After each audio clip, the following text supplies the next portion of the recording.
Assalamualaikum warahmatullahi wabarakatuh. Selamat pagi, selamat siang, selamat sore, selamat malam teman-teman semuanya. Balik lagi di channel YouTube Abah Agni. Kali ini Abah Agni akan main ke Museum Keraton Cirebon.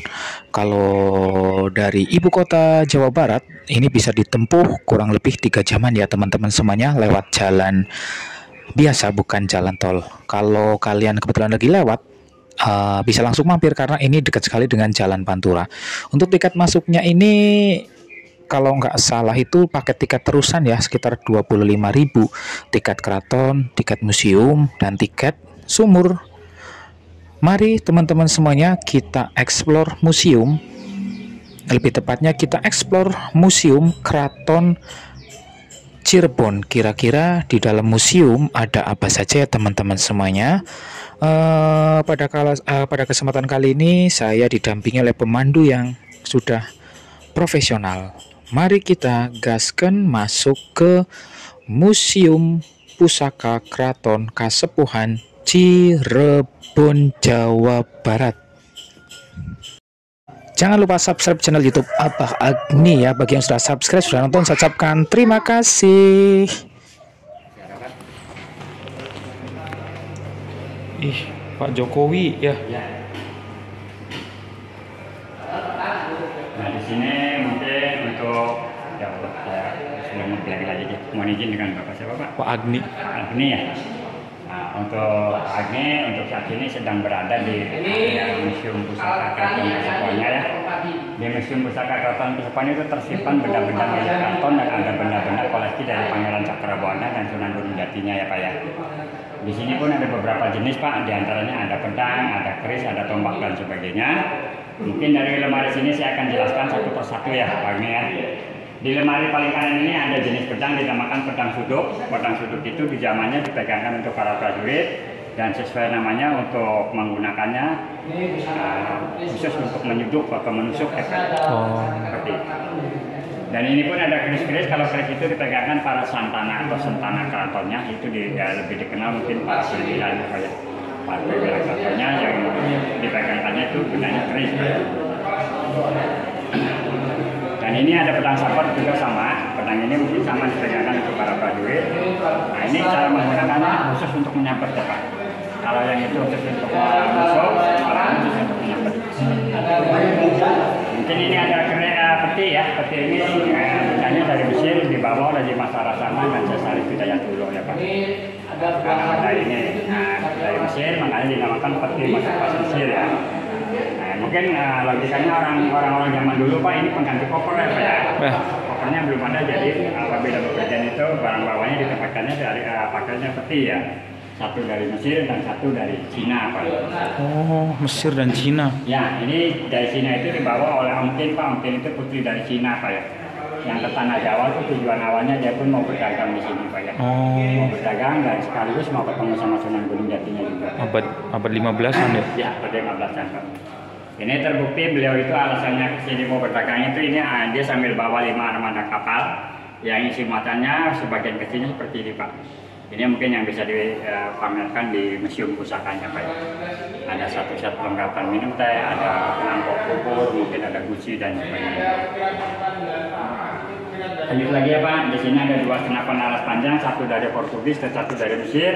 Logikanya kalau yang dari Portugis itu hasil rampasan perang pada perang Sunda Kelapa tahun 1527. Ini milik tentara Portugis ya Pak ya. Dan pada waktu abad 15 daerah Sunda Kelapa itu dulu masih masuk wilayah Kesultanan Cirebon ini Pak. Oh gitu. Ya, bahkan lebih luas Pak, sampai ke Banten ya Pak, sampai ke Merak ya Pak, ujungnya sana Pak ya. Akhirnya Sunan Gunung Jati menugaskan Raden Patahela untuk memerdekakan Sunda Kelapa ya Pak ya. Raden Patahela pun berangkat ke Sunda Kelapa itu dia sambil bawa 2 laskar Pak ya, laskar Cirebon dan laskar Demak dijadikan satu yang berkekuatan jumlahnya itu kurang lebih 5.000 orang Pak ya. Melawan tentara Portugis yang pada waktu itu cuma 1 armada kapal Pak ya. Lanjut lagi Bapak, Pak Agni ya. Ini saya akan jelaskan lagi. Di sini ada kereta kencana atau kereta Singa Barong.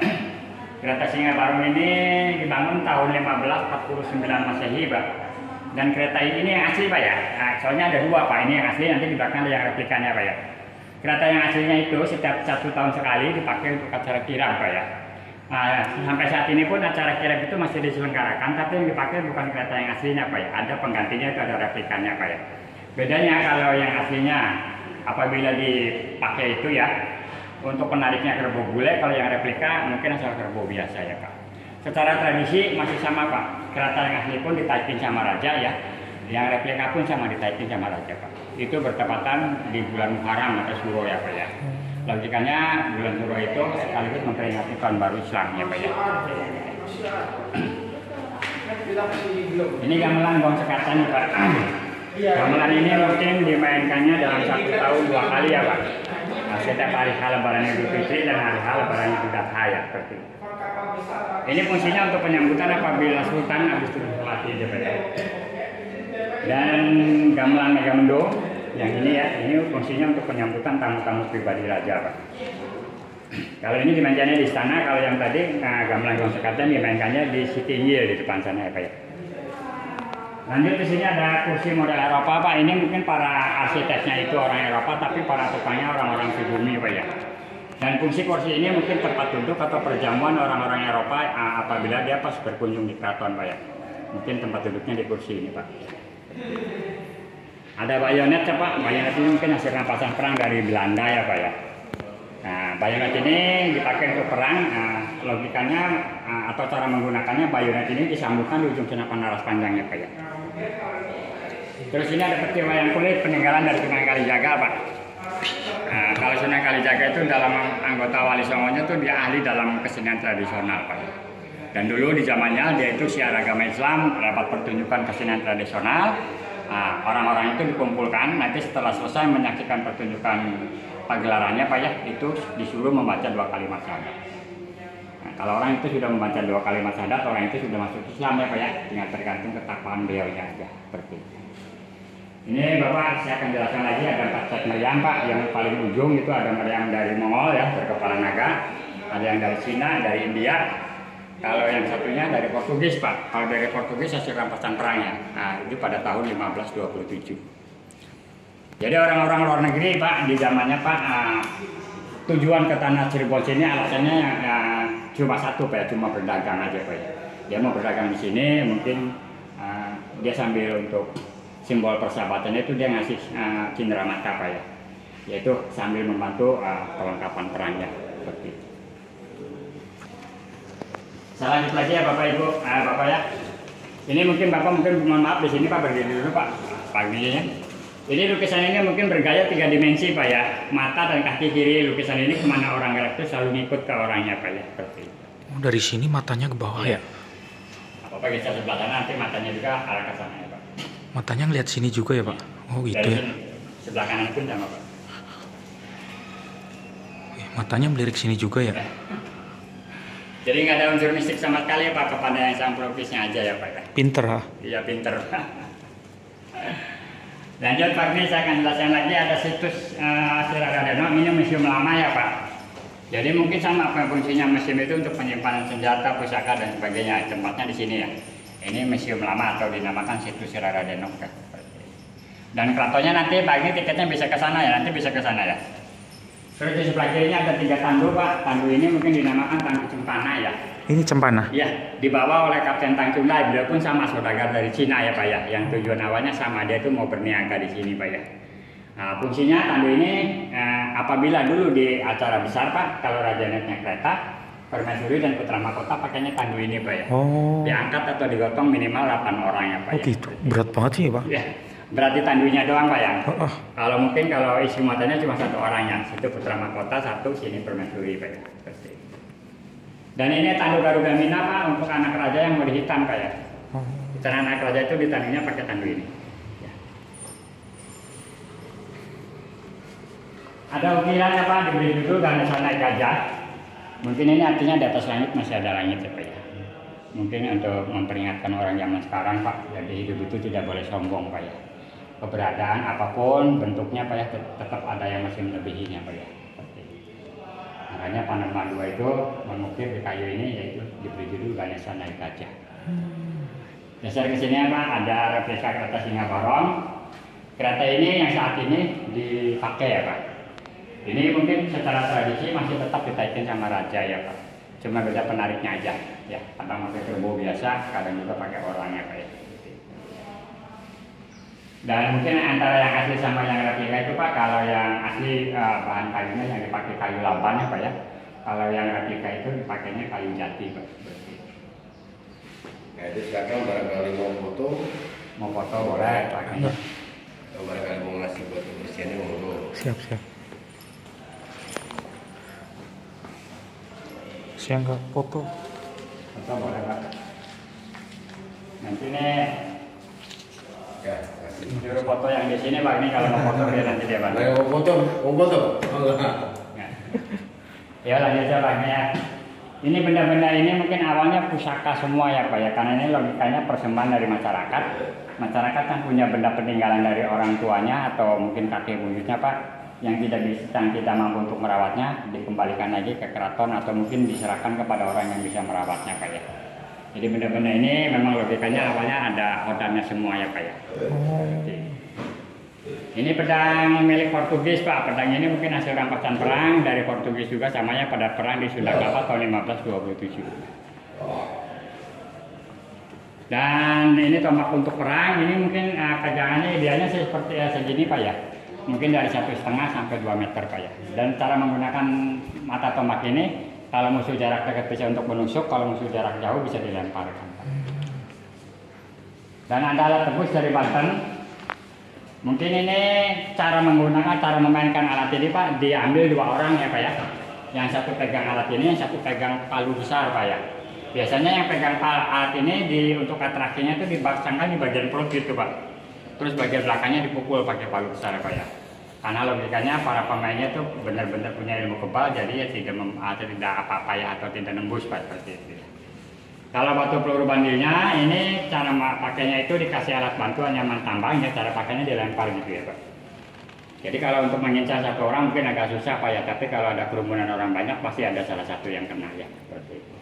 Kalau bahasa Cirebon sini namanya dibandil Pak ya, atau dilempar gitu ya Pak ya.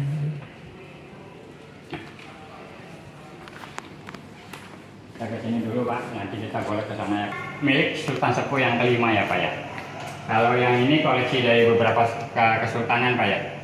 Ada keris Jalan Buyang dari Sumatera, ada Carubuk juga dari Sumatera, ada keris Mundaharang dari Bali, dan ada batik dari Sulawesi. Ini ada mandoel Pak. Mandoel itu hadiah dari masyarakat Kalimantan atau tepatnya dari suku Dayak ya Pak ya. Nah, untuk upacara Tekaciten itu untuk menebak bakat anak kecilnya, nanti dewasanya seperti apa ya. Mungkin Pak Ani datangnya hari Minggu, jadi mungkin bisa lihat ruangan ini ya. Kalau bukan hari Minggu nggak boleh, kayak kehidupannya cuma bisa hari Minggu aja. Samping kiri ini ada bendera keraton Pak. Itu kalau pas lagi masih barunya tuh kurang lebih diameter 2 meter persegi Pak ya. Dan ini pun ada senapan laras panjang dari Mesir, ada juga piring tasbih dari Mesir Pak ya. Jadi ini piring tasbih itu tempat nasi Rasul Pak ya. Jadi dalam 1 tahun sekali keraton itu mengadakan upacara Maulid Nabi yang lebih dikenal dengan nama panjang Jimat dan tradisinya Pak ya. Itu dia bikin nasi Pak ya, mungkin tepatnya di sini. Dan nasi Rasul itu akhirnya buat rebutan ya Pak ya, karena memang kalau bahasa sini mungkin cari berkah Pak ya. Dan ini ada alat bantu Pak, ini tempat suratnya Sultan Pak. Apabila Sultan mengirimkan surat itu mungkin alat bantunya ini ya Pak ya. Lanjut, ada benda-benda yang dibawa oleh Om Tin Pak. Selain yang tadi dipajangkan di sana, di sini pun masih ada tuh ya, ada keramik-keramik ya, dan ada kunci-kunci kecil. Ini milik baju panglima perang, yaitu Raden Fatahillah Pak. Karena logikanya Raden Fatahillah itu beliau orang dari Samudra Pasai, dari Aceh Pak ya. Jadi ini baju-baju panglima perang yang pada waktu di zamannya dipakai sama beliau. Dan di samping ujung sana ada baju waring. Baju waring itu pakaian tapi terbuat dari kulit pohon Pak ya. Kulit pohon mungkin dirajut dijadikan pakaian Pak. Ya di zamannya itu mungkin masih keterbatasan bahan kain Pak. Jadi yang dipakainya itu dari kulit arinya, kulit pohon tuh Pak ya. Ini ada kain motif dari Cina Pak. Ini milik Om Tin juga ya Pak ya. Dan ini ada jubah dan ada kerisnya Sunan Gunung Jati Pak. Mungkin jubah ini yang mungkin jubah kebesarannya beliaunya Pak ya. Jadi ini sudah rusak pun tetap masih dipamerkan Pak ya. Karena memang ini jubah ini mungkin bisa jubah kebesarannya beliau. Ini baju-baju panglima perang ya, sama kayak miliknya Raden Fatahillah ya Pak ya. Kita ke lorong sini Bapak. Di sini ada kitab naskah Jawa kuno ya Pak ya. Ini ada kitab Hanacaraka dan di bawahnya ada kitab kuning Pak. Kalau kitab Hanacaraka itu mungkin beberapa ratus tahun yang lalu biasanya untuk rumusan orang-orang tua memberi nama anak kecil Pak ya. Biasanya rumusannya dari sini. Dan kalau kitab kuningnya ini kitab Sapinah yang lebih kenal Pak ya. Ini tulisannya Arab, kalau dibaca bunyinya bahasa Jawa ya Pak. Di orang sini cuma kita baca ya Pak ya. Banyak dari agama Buddha Pak, ini hampir mirip dengan tulisan negara Thailand Pak ya.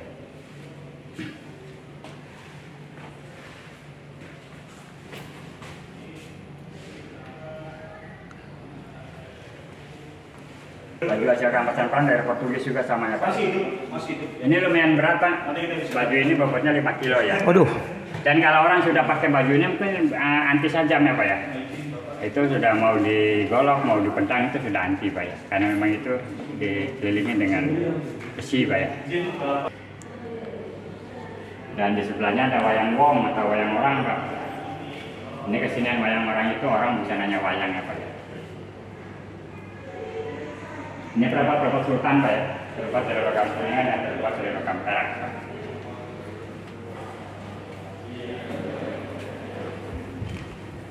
Ada foto 3 sultan terdahulu Pak ya. Yang paling tinggi ini Pangeran Raja Aluda Tajul Arifin, beliau sultan sepuh yang ke-11. Dinobatkan tahun 1899. Yang kedua ada Pangeran Raja Rajaningrat, beliau sultan sepuh yang ke-12, dinobatkan tahun 1942. Yang ketiga yaitu Pangeran Raja Adipati Haji Dr. Maulana Pakuringrat, beliau sultan sepuh yang ke-13, dinobatkan tahun 1969. Kalau untuk saat ini yang ke-15 apa sultan yang sekarang Pak ya. Terus itu di sana ada sultan sepuh yang ke-14. Namanya Pangeran Raja Adipati Arif Natadiningrat, beliau sultan sepuh yang ke-14.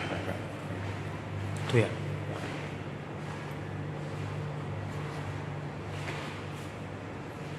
Mari Bapak kita ke sana ya.